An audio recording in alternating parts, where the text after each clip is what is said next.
কেউ যদি বিধর্মী মুশরিকা মহিলার সাথে জিনা করে তাহলে তার ঈমান থাকবে কি না? উত্তর হচ্ছে, প্রথমে জিনা যে জিনিসটা এটা অত্যন্ত খারাপ জিনিস। আল্লাহর হাবিব বিশ্বনবী মুহাম্মদ রাসূলুল্লাহ সাল্লাম হাদিস শরীফের মধ্যে বলেছেন, লা ইয়াজনি জানি হিনা ইয়াজনি ওয়া হুয়া মুমিনুন। বান্দা যখন জিনা করে, জিনা করা অবস্থায় বান্দার ঈমানটা তার ভিতর থেকে বাহির হয়ে যায়, উপরে লটকে থাকে যতক্ষণ পর্যন্ত বান্দা জিনা করে।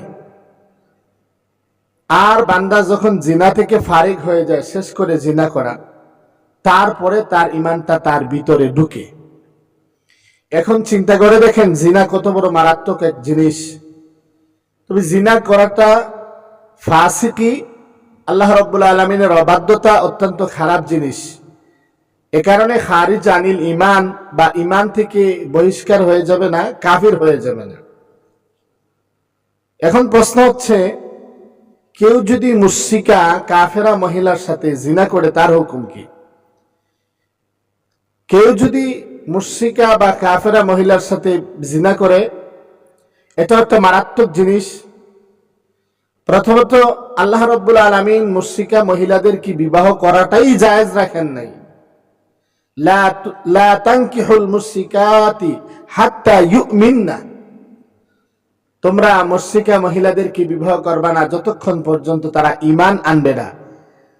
কেউ যদি ঈমান আনে না মুশরিকা মহিলা, তাহলে তার সাথে বিবাহ বন্ধনে আবদ্ধ হওয়াটা হারাম, বিবাহ সহি হবে না। অনেক ক্ষেত্রে দেখা যায় অনেকে আছে মুশরিকা মেয়েদেরকে বিবাহ করে বসে রয়েছে, অথচ নাউজুবিল্লাহ তার বিবাহ সহি হয়নি। ইসলামী শরীয়ত তাকে এই বিবাহকে সমর্থন দেয় না। এটা বিবাহ না, বিবাহ বহির্ভূত জিনিস। প্রথমত বিবাহ মুশরিকা মহিলাদের বিবাহ হয় না, জায়েজই না। 2 নম্বর, আর এই মুশরিকা মহিলার সাথে জিনা করাটা আরো মারাত্মক খারাপ জিনিস, অত্যন্ত গর্হিত কাজ, শরীয়ত বহির্ভূত কাজ। কিন্তু কেউ যদি মুশরিকা মহিলার সাথেও জিনা করে, তাহলে তাকে খারিজ আনিল ঈমান বা ঈমান থেকে বহিষ্কার হয়ে গেছে বা মুমিন থেকে খারিজ হয়ে গেছে, এমনটা বলা যাবে না। হ্যাঁ, কেউ যদি এরকম মুশরিকা মহিলাদেরকে বিবাহ করা হালাল মনে করে বা তাদের সাথে জিনা করাটা হালাল মনে করে, তাহলে তাকে কাফির বলা যাবে। কারণ হারামকে হালাল বলা এটাও কুফরের সংজ্ঞার ভিতরে পড়ে।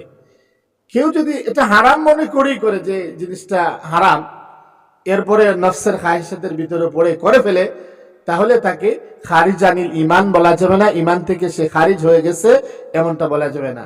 আল্লাহ রাব্বুল আলামিন আপনাকে আমাকে এই সমস্ত আপনার ফুসুকি কাজ থেকে, ফাসিকি কাজ থেকে হেফাজত করুক। সকলে বলে আমিন। ওয়া আখিরু দাওয়ানা আলহামদুলিল্লাহি রাব্বিল আলামিন।